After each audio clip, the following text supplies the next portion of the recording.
Hayang seri ngadenge Simba artis nyebutkeun orang Aceh berisik cenah dikasih bencana. Datang atuh Mbak ka dieu ka Aceh. Tong jauh-jauh kanu terdampak bencana parah ke Banda Aceh weh. Kamari. Waktu 3 minggu listrik padam. Banyak dampaknya Mbak untuk yang usaha. Teu bisa ngalah duit. Lobana ngaluarkeun duit. Gak ada listrik, gak bisa kerja. Gak ada listrik, kita gak bisa mandi. Sungai di sini asin, gak bisa dipakai mandi, jika di lembur. Sekali beli air paling sedikit 25.000 itu diirit-irit. Sapoe kali 3 minggu. Makan beli harga dinaikkan 2 kali lipat dari biasanya. Mau ngecas HP harus pergi ke warung kopi sekali duduk 50.000. Coba hayang ngecas HP. Nyari sinyal cicing di pinggir jalan, di atas jembatan hayang sinyal. Sugan di demo ta PLN? Nggak ada yang demo di Aceh mah, di dia di Banda Aceh.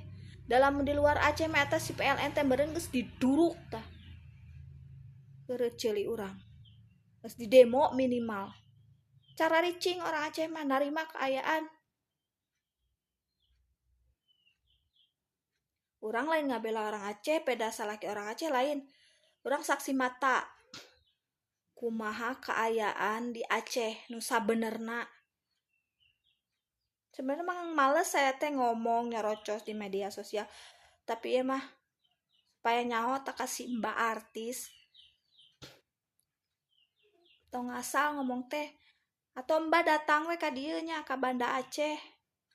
Gimana orang-orang Aceh menjamu orang tamu dari luar Aceh padahal lagi kesusahan. Sok ka dieu kalau nggak percaya mah. Aceh penghasil migas, tapi Aceh hararese gas. Malah mahal 100.000 gas 3 kilo. Bari jeung eueuh beulieun masak make naon, make tungku 3 minggu lebih tah. Kuat moal lamun di daerah lain 3 minggu eueuh listrik, eueuh kahirupan.